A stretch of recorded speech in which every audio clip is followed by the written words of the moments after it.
10 महाविद्या साधना। देवताओं पर जब भी विपत्ति आती थी, असुर उन्हें तंग करते थे, तब वे माँ की शरण में जाते थे और माँ असुरों व दुष्टों का नाश करके उनका कष्ट निवारण करती थी। ऐसे ही अवसरों पर आद्या शक्ति ने जो अनेक रूप धारण किए, वही नव दुर्गा तथा 10 महाविद्या कहलाती है। संसारी जीव सद्गृहस्थ जन भी अपने कष्टों के निवारण के लिए तथा सुख समृद्धि, संतान, पति पत्नी, अधिकार आदि प्राप्त करने के लिए माँ के इन्हीं रूपों की उपासना करते हैं। शिव तथा उनकी शक्तियों की पूजा करके उनको प्रसन्न करना अपने हित के लिए, अपने कल्याण के लिए बहुत आवश्यक है। 10 महाविद्या साधना। शिव अक्षर में जो शक्ति का ईकार लगता है, उसे हटा दिया जाए तो सब बन जाता है। तात्पर्य यह है कि शक्ति के बिना शक्ति रहित शिव भी सब यानी शक्ति विहीन है, कुछ नहीं कर पाते। शक्ति ही सर्वोपरि है, अतः हमें शक्ति की आराधना करनी चाहिए।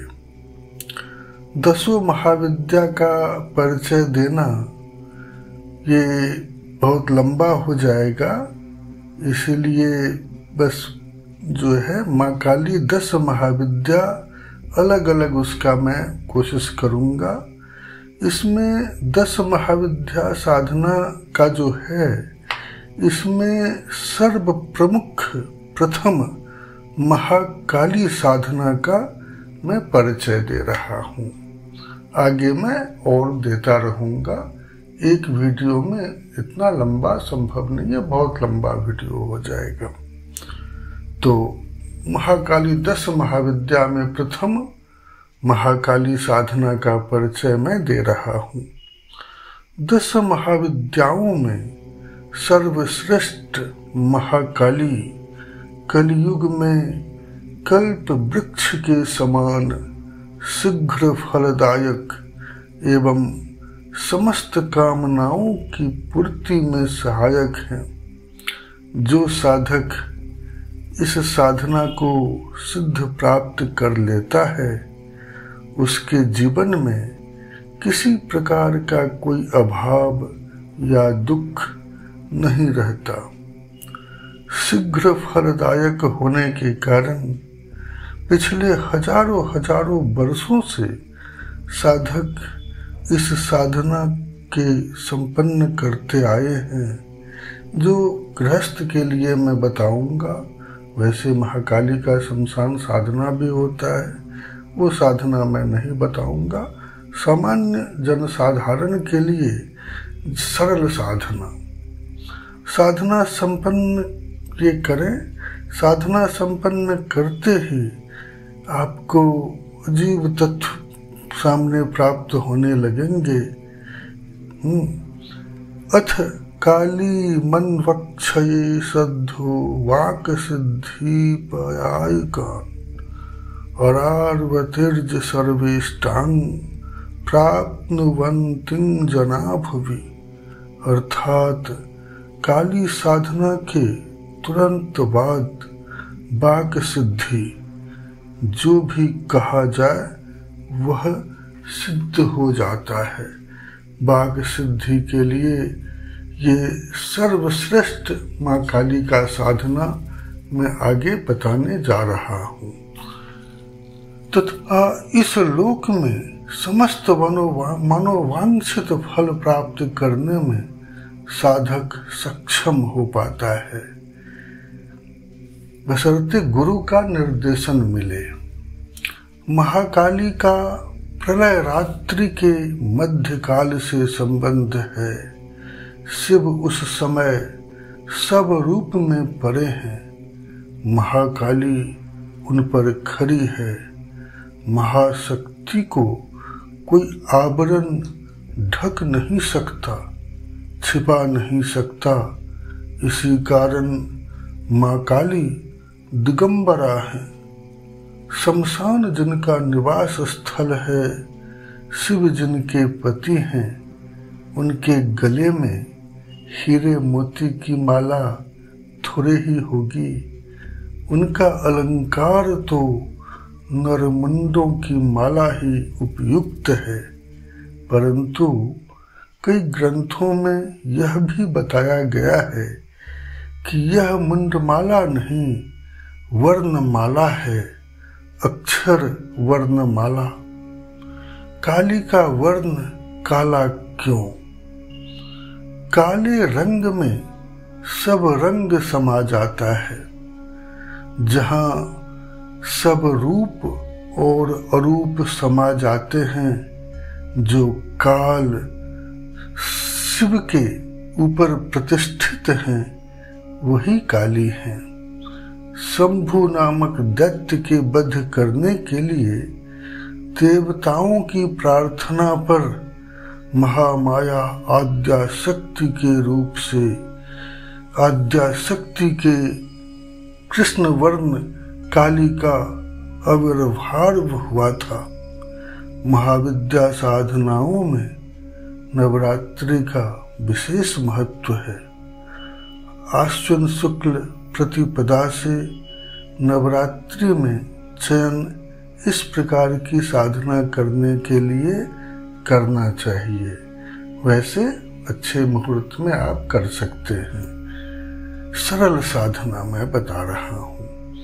यद्यपि महाकाली साधना महाविद्या साधना है और महाशक्ति की आधारभूत महाविद्या है, फिर भी यह साधना अन्य सभी साधनाओं की अपेक्षा सूक्ष्म और सरल है। साथ ही साथ सौम्य साधना है। इसका कोई विपरीत प्रभाव या परिणाम प्राप्त नहीं होता। मैं ऐसा ही साधना बताऊंगा। सही अर्थों में देखा जाए तो महाकाली साधना सरल और गृहस्थों के करने के लिए ही है। इस साधना को पुरुष या स्त्री कोई भी कर सकता है। ऐसी साधना कोई भी गृहस्थ कर सकता है। अब साधना की विधि। साधक प्रातः स्नान कर शुद्ध वस्त्र धारण कर अपने घर में किसी एकांत स्थान अथवा पूजा कक्ष में चैतन्य मंत्र सिद्ध प्राण प्रतिष्ठा युक्त महाकाली यंत्र एवं महाकाली चित्र स्थापित करे। साधक चाहे तो अकेला या अपनी पत्नी के साथ बैठकर पूजन कार्य कर सकता है। शुद्ध घृत का दीपक जलाकर तथा महाकाली यंत्र व चित्र को स्थापित कर पूजा करे। इसके पूर्व गणपति और गुरु पूजा आवश्यक है। इसके बाद दाहिने हाथ में जल लेकर हिंदी में ही संकल्प लिया जा सकता है कि मेरा अमुक नाम, अमुक गोत्र, अमुक तिथि, 1.25 लाख मंत्र जप अमुक कार्य के लिए कर रहा हूँ। आप मुझे शक्ति दें जिससे कि मैं अपनी साधना में सफलता प्राप्त कर सकूं। ऐसा कहकर हाथ में लिया हुआ जल छोड़ देना चाहिए। इसके बाद नित्य संकल्प करने की जरूरत नहीं है। संकल्प में अपना नाम, गोत्र, तिथि, मास, वार सब कुछ अमुक जहाँ बोले वहाँ लगा के माँ के चरणों में अर्पित करना है। भाव माँ समझती है। फिर निम्न अब जो हम बता रहे हैं आगे, ये ध्यान करें माँ का। स्वारूढ़ं महाघोरा द्रष्टं सन्मुखं चतुर्भुजां खड्गमण्डवराभयकरां शिवां मुण्डमालाधरां देवी लोलजिह्वां दिगम्बरां एवं संचिन्तयेत् काली शमशानालयवासिनीं। ध्यान के बाद अब मंत्र जप करें।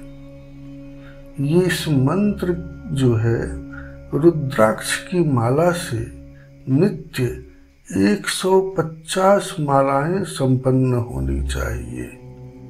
अब ये मंत्र मैं बता रहा हूं, ध्यान से सुने।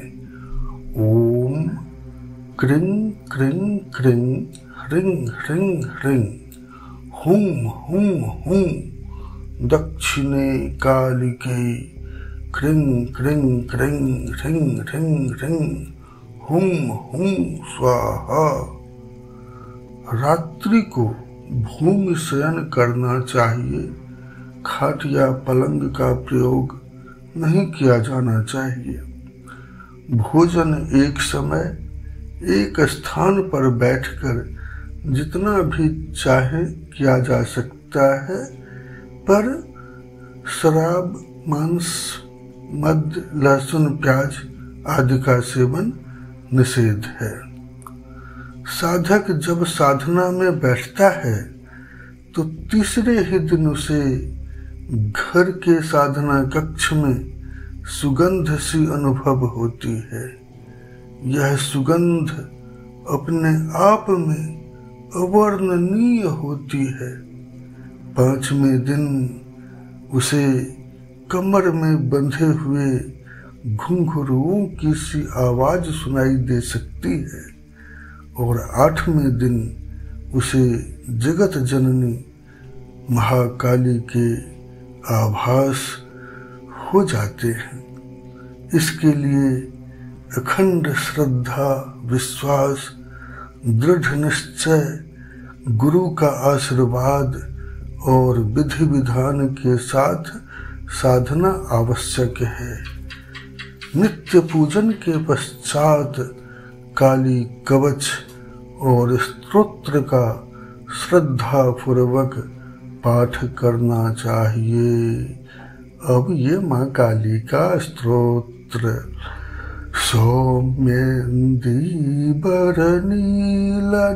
सौम्येन्दीवरनीलनीरदघट प्रोद्दामदेहक्षट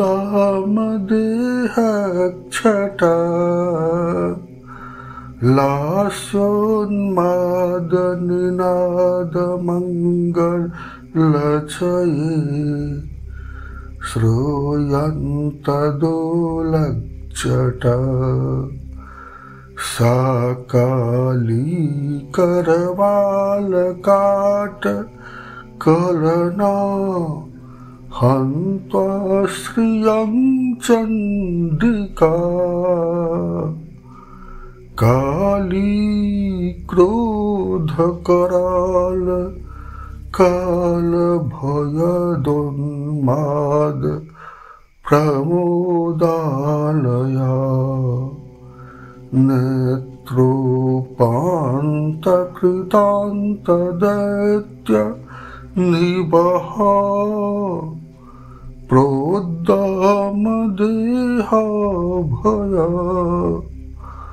पायाद्यो जय कालिका प्रबलिका